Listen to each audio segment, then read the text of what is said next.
The Word of God is alive and powerful, sharper than any two-edged sword, piercing even to the dividing asunder of soul and spirit, and of the joints and marrow, and is a critic of thoughts and intents of the heart. All Scripture is God-breathed, and is profitable for doctrine, for reproof, for correction, for instruction in righteousness, that the man of God may be mature, thoroughly furnished unto all good works. Study to show thyself approved unto God, a workman that needeth not to be ashamed, rightly dividing the word of truth. Before we start our Bible study, let us cleanse our souls, our mentality from any sins of the mind, sins of the tongue, or overt sins. We have to confess all those sins directly to God the Father, following the principle of 1 John 1:9, which says, if we confess our sins, God is faithful and just to forgive us our sins and to cleanse us from all unrighteousness. Therefore, let us pray.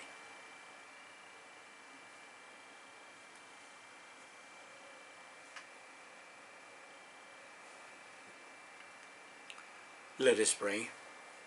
Father, we're indeed grateful to you for the privilege of assembly worship, and hence having the privilege of having fellowship with you and your word, which lives and remains forever. We thank you, Father, that your word is forever a lamp unto our feet and a light unto our path, because the entrance of your word giveth life, it giveth understanding to the simple. And therefore, as we approach thee in the study of your word, we ask that you will open our hearts to the truth, that we may fulfill the objective of growing in grace and in the knowledge of our Lord and Savior Jesus Christ. For we ask it in his name. Amen. As we continue our study on the doctrine of soteriology, we are here once again in good health, alert, clear mind, and alive and kicking, all because of God's mercy, God's love, God's courtesy, and grace of God. We don't deserve it, we don't work for it, we do not earn it. Why? Because it is grace. Now we have questions to ask, or I will ask you some questions like, do you know that God loves you and he is interested in you? That he has a plan for your life? That Christ died at the cross for your sins? That you get eternal life if you believe in him? The above things are what is called kerygma in Greek. John 3:36, as I always quote, says, if you believe in Christ, you will live eternity in heaven with God. If you reject Christ, you will live eternity in the lake of fire. But actually what John 3:36 says, he who believes in the Son has life. He who does not believe in the Son does not have life, but the wrath of God abides on him. But you have freedom of choice. But with that freedom goes responsibility. Freedom and responsibility always go together when it comes to the plan of God. That's what we mean by riding in tandem. You always hear this term, riding in tandem. Freedom and responsibility, they ride in tandem. Whatever therefore is your choice of these two, to believe in Christ or to reject Christ, it is only you yourself who is answerable, responsible, and accountable for your decision. Do you understand that? Listen, if we believe that there is such a place called Africa, Australia, or Europe, although some of us had never been in those places, because we have been taught by history books about them. If we believe that 1 plus 1 equals 2, etc., etc., because we have been taught through mathematic books, now why can't we believe God Himself, who says in His Word, believe on the Lord Jesus Christ and you will be saved? Acts chapter 16 verse 31. John 3:3 and John 3:7. Unless a man be born again, he cannot see the kingdom of God. Ephesians 2:8 and 9. We have been saved by grace through faith. This salvation is not of yourselves, it's a gift of God, not of works, lest any man should boast. Acts 4:12. Neither is there salvation on any other under heaven given among men, whereby we must be saved. John 14:6. Our Lord said, I am the way, the truth, and the life. No one comes to the Father except by me. Well, talking more about the doctrine of soteriology, or the doctrine of salvation, let us see the cross. Let us look at the cross representing the point of salvation. In the Old Testament, the believers there were saved through faith in Christ. They look forward to the cross by faith. Just as today, we look back to the cross also by faith. Salvation always has been and always will be through faith in the Lord Jesus Christ. The only difference between the Old and the New Testament salvation is where the believer lives historically with regard to the cross. And apart from that, there is no difference. There is only one Savior. Because there is only one Savior, then there is only one way of salvation. There is only one Savior. Jesus says, again, I am the way, the truth, and the life. No one comes to the Father but by me. Therefore, like I said, since there is only one Savior, there is only one way of salvation. Then that one way of salvation is faith alone in Christ alone. Therefore, people were saved in the Old Testament exactly the same way they were saved in the New Testament, by believing in the finished, efficacious work of Jesus Christ on the cross. And this is eternal life. You are picked up by God the Holy Spirit and puts you in union with the Lord Jesus Christ. This is eternal family relationship with God. Principle. Once a member of the family of God, always a member of the family of God. Question. How do we enter into a human family? By birth. How do we enter into a spiritual divine family? Also by birth. You see, it is every single believer's responsibility to witness for Christ. The believer can witness for Christ either through his life or through his lips. When as a believer you witness for Christ, always remember this. Make the issue out of the issue and make the issue clear. And get accurate doctrine. As a matter of fact, every believer is a missionary. Every believer has a spiritual ministry. Every believer is a salesman for Christ, carrying a perfect product, the message of salvation. Why perfect? Because it bears an eternal warranty. And do you know what?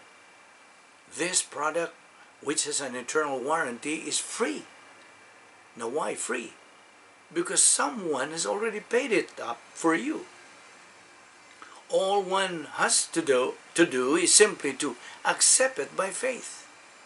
You see, in spiritual death, the divine solution is only by faith in Christ alone.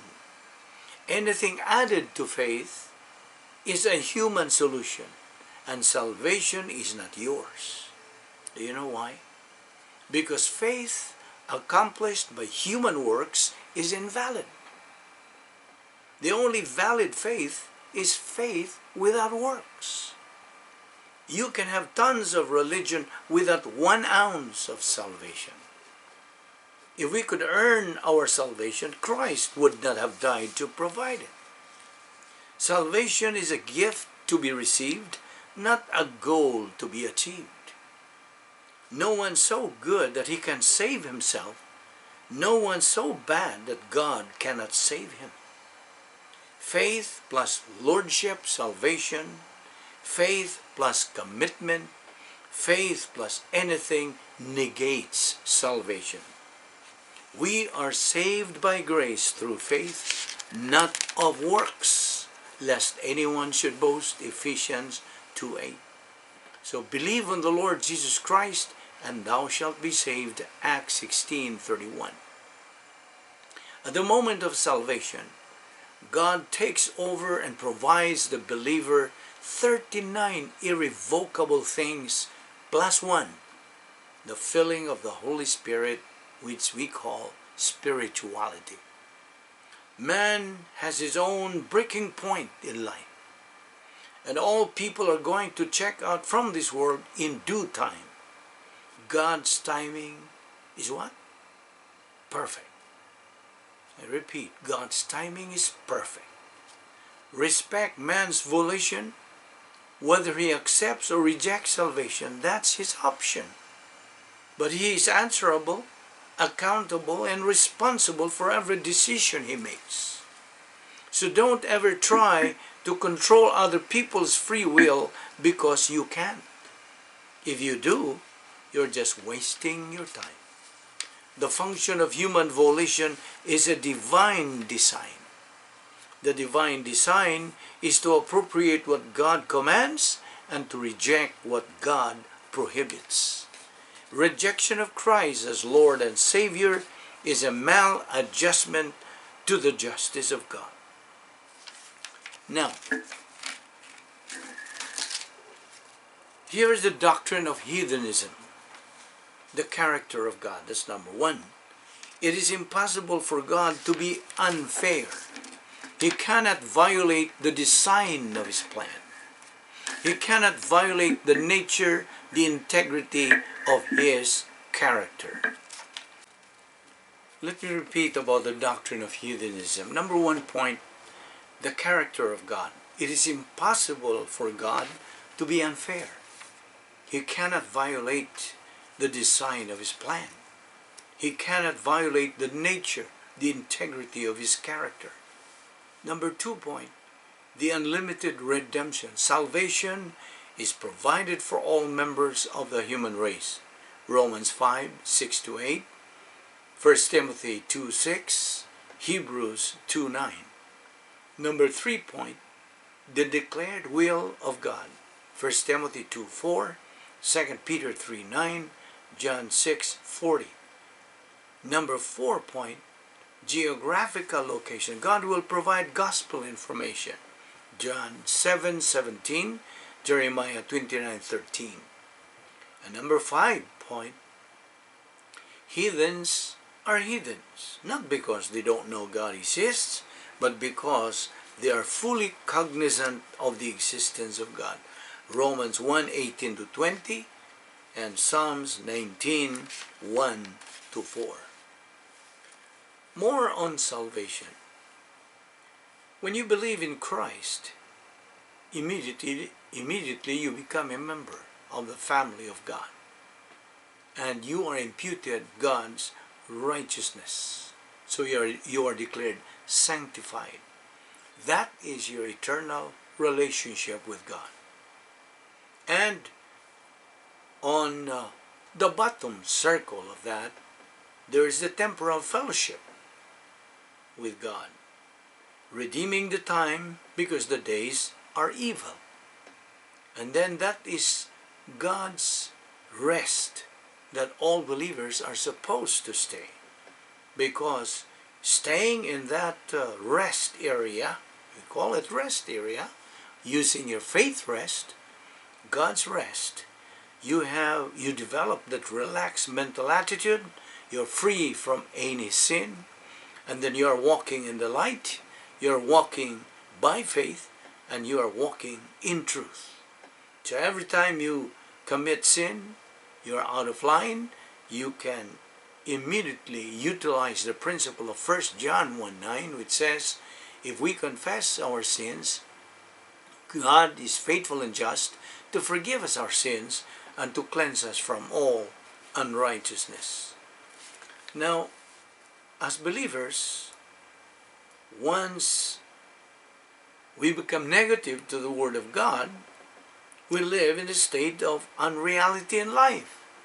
We live in evil and confusion in life. So, we are reminded about the 4 divine institutions, which are volition, marriage, family, and nation. We should always be aware of this, so we won't be out of fellowship, and we're always inside the protocol plan of God, which otherwise known as the divine dynasphere. Now, question, where would you want to spend eternity? In heaven or in the lake of fire? It's a matter of choice. God did not have to provide salvation. He did provide it out of His own choice. God is righteous because of Satan's evil, but God is never the evil cause of Satan's evil. Lucifer, the former name of Satan, is bright and shining one, but he fell. God did not have to create the angels because He was lonely. God created the angels out of His own choice. Why did God create man, therefore? For His own glory. That's the answer. Why did God create the angels? Again, for His own glory. God is not loose. The lake of fire is God's garbage dump. Romans 1:25 says, God is blessed forever. God made a choice to provide salvation to the human race. Christ's spiritual death on the cross did not in and of itself provide salvation. It only provides appropriation to salvation. When one believes in Christ, automatically he becomes a child of God, and he becomes eternally secure. Thus, when he dies, he is qualified to live with God forever. God says in His Word that we can know beyond any doubt that we are on our way to heaven. 1 John 5:13. Reasons why we are assured of heaven. Number 1, because the requirements for heaven have been met for us by Christ. Number 2, the way to heaven is not by works, but by faith. Ephesians 2:8 and 9. Now, in another note, the Christian way of life, as we have said, is a supernatural way of life, and as such, it requires a supernatural way of execution. Now, we should consider God's integrity when we talk about the spiritual life. First of all, God has a plan for every believer's life. I'm talking to you as a believer. As we knew, His plan for every believer is the best and the highest. Not only that, God's plan for every believer's life is a fantastic plan. And how does a believer know and learn God's plan for his life? The answer, by studying God's Word contained in the Holy Bible. But studying the Word of God without the Holy Spirit filling us is useless. Why? Because the Holy Spirit is the only teacher of truth. In fact, He is the author of the Bible. Therefore, the first step to be able to really learn God's Word is for us to be filled by the Holy Spirit And how? By utilizing the recovery technique of 1 John 1:9. If we confess our sins, He, God, is faithful and just to forgive us our sins and to cleanse us from all unrighteousness. Once we do that, we go back in fellowship with God, being filled by the Holy Spirit. Now, every believer's goal, by the way, we have a goal, of course, as believers. Every believer's goal is to attain the area of spiritual adulthood, eusebeia, the godliness, the Greek word says. This is the stage where you as a believer will be experiencing your closeness and intimate relationship and rapport with God. This stage is the most fantastic, fabulous, and unique kind of life. But that area of spiritual adulthood can only be reached through the so-called grace apparatus for perception. And we will explain that later on as we continue our study. Well, of course, there is the textbook, which is the Bible. There is the pastor-teacher who teaches Bible doctrine. These are believers, congregation, of course, listening to the teaching of the Word of God. And they assimilate Bible doctrine from that pastor-teacher who is teaching. There is God, the Holy Spirit, who is our mentor, teacher of truth. There is a policy to be followed. We have to confess our sins first, and then concentration and focus, etc., etc. All of these things that we are mentioning is the protocol ground rules for church age believers for the purpose of edifying the body of Christ. Titus chapter 3 verse 5, we have to understand this verse very well. Not by works of righteousness which we have done, but according to His mercy He saved us by the washing of regeneration and renewing of the Holy Spirit. Ephesians 5:26 also says that He might sanctify and cleanse it with the washing of water by the word. John 15:3, now ye are clean through the word which I have spoken unto you. Question: what motivates believers to move on in spiritual life? God's love for every believer, God's mercy, and God's grace. That motivates believers to move on in a spiritual life. Now, in another note, life, we have said, is too short. I guess no one can argue with that fact. We can think about the past, but we cannot live in the past, nor can we live tomorrow. I think you will agree also with that. You see, life is just a passage of time. We are here today, gone tomorrow. So life is indeed fragile. It hangs on a thin thread, and God, who is the creator of it, can snap it at any moment.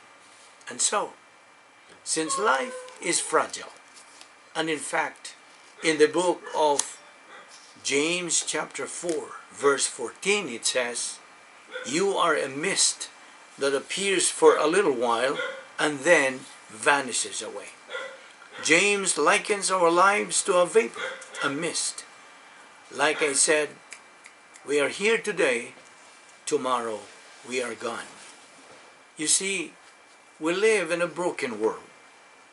The Bible declares in Romans 8:23 when it says, all creation has been groaning as in the pains of childbirth right up to the present time.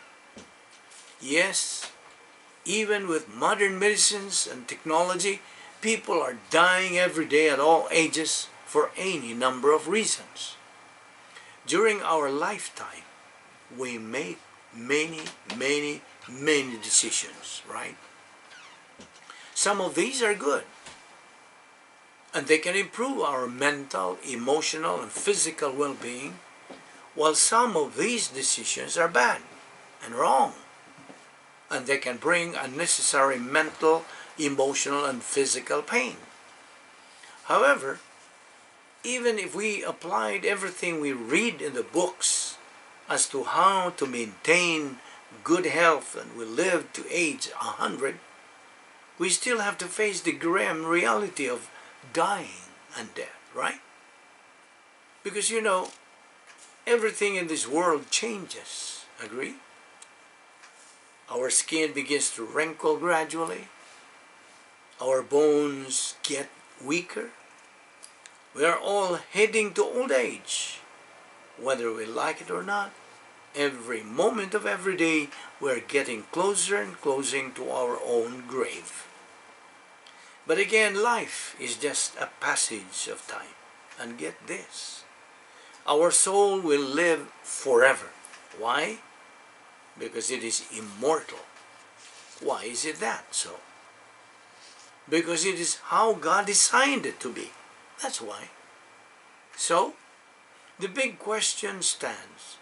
If our soul will live forever, because it is immortal, where will it live forever? So, it's gonna live in heaven for all eternity, or eternity in hell. And who are the souls that are gonna live forever in heaven?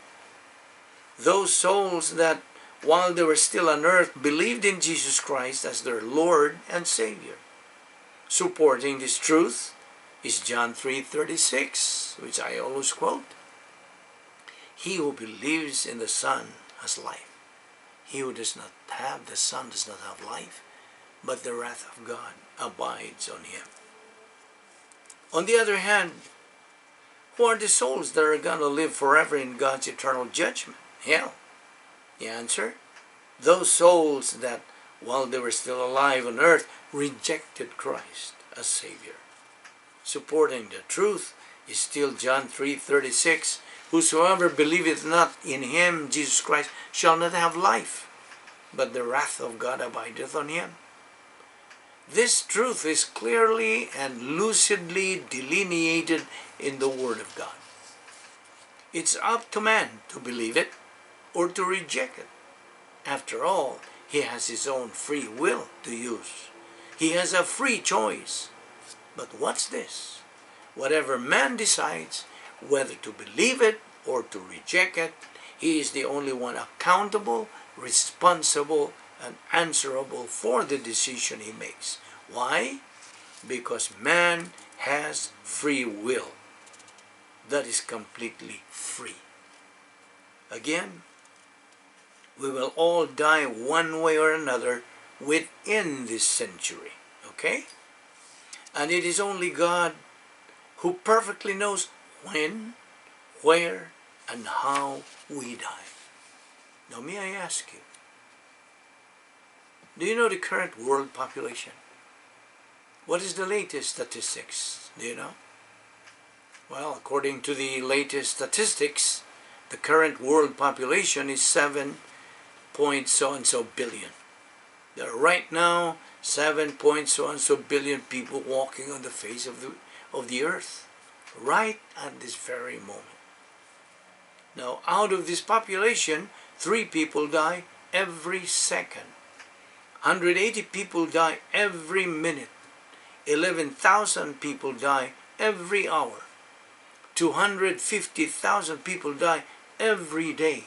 Now, these dead people are either believers or unbelievers. Because you see, there are only 2 kinds of people living in this world today, not man or woman, but believers and unbelievers.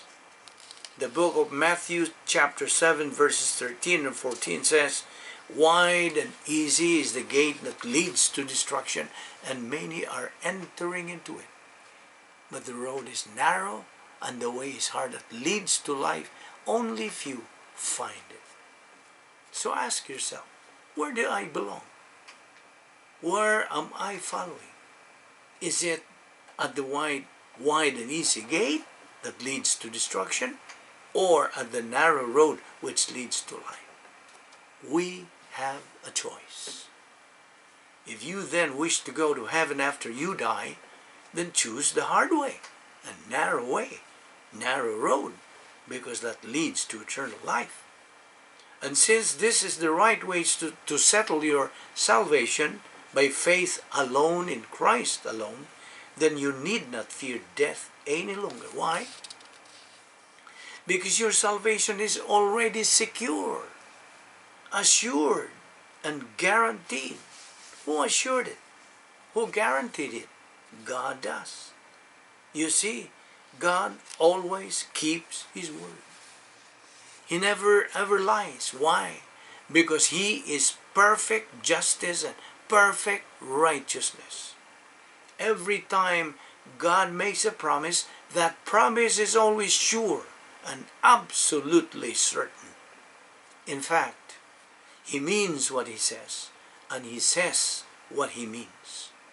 So again, if you have chosen the option to believe in Christ as your Lord and Savior, God mandates you never to be afraid of death anymore. You see, it's only the Word of God that gives you a relaxed mental attitude toward all potential death situations. One of the keys to a tranquil, peaceful life is not being afraid of death. You see, fear of death causes instability, right? Shakespeare said in his book about Julius Caesar, "Cowards die many times before their death. The valiant never taste of death but once." Unquote. You know what? God is not willing that any person should perish, but that all should come to repentance. 2 Peter 3:9. That means God does not want anybody to go to hell. Instead, He wants all men, all people to be saved. How? Through faith alone in Christ alone. Mana?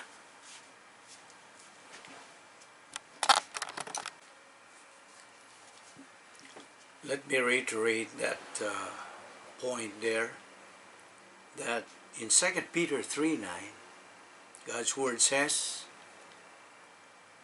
God is not willing that any person should perish, but that all should come to repentance. That means God does not want anybody to go to the lake of fire or hell. Instead, He wants all men, all people to be saved. How? Through faith alone, in Christ alone. John 3:16, "For God so loved the world, that He gave His only begotten Son, that whosoever believeth in Him shall not perish, but have everlasting life." Again, let us remember that biblical principle that says God's timing is perfect. Yes, God's time and decision to take anybody of us, any member of the human race. When God takes that individual home, or a believer, is perfect, because God is always and ever will be perfect. And because any individual believer while on earth believed in Christ as his Savior, then we will see Him with all believers in heaven forever. We have said that the current world population statistics has reached 7 point so and so billion. Out of this huge number of people who are walking on the face of the earth, you are one of those who are fortunate to still be alive at this very instant. You're being alive while you are listening to God's message now is grace. And do you know what the word grace means? The Bible scholar defines it as God's riches at Christ's expense, but some also define it as God's gift to me, received by faith, available to everyone, comes through Christ, extended for all eternity.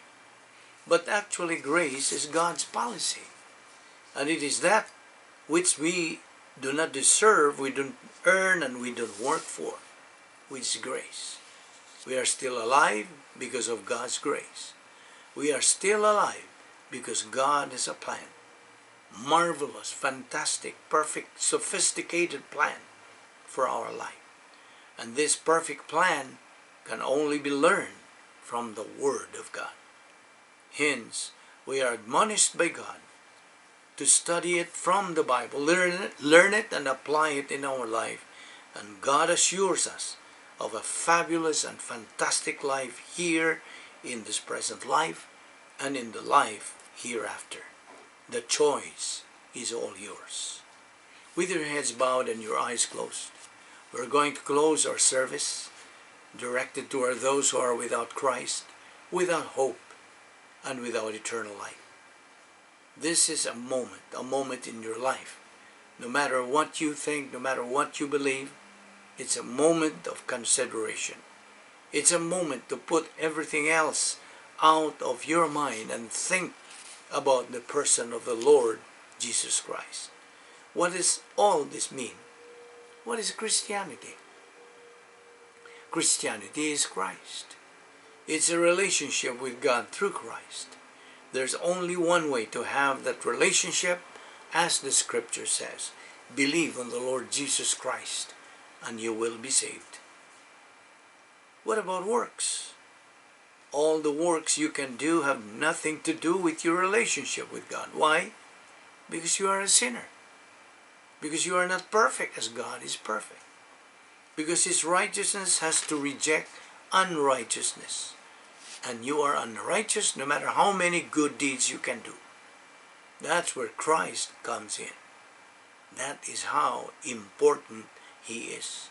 You see, He's the only one who can present you faultless before God. Therefore, believe on the Lord Jesus Christ and you will be saved. Let us pray.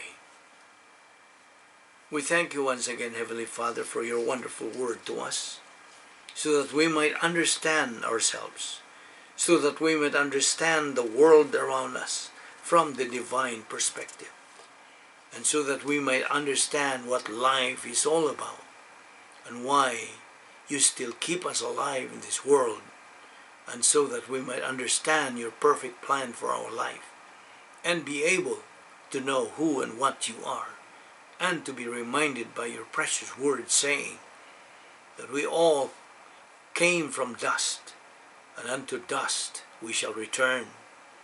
We are greatly consoled by your assurance that we are all going to be resurrected at your precise and absolutely perfect timing and decision. We thank you for all this, O Lord. I will fear no evil, therefore, no rod and your staff, they comfort me. All this we ask in Christ's name, our Lord and Savior. Amen.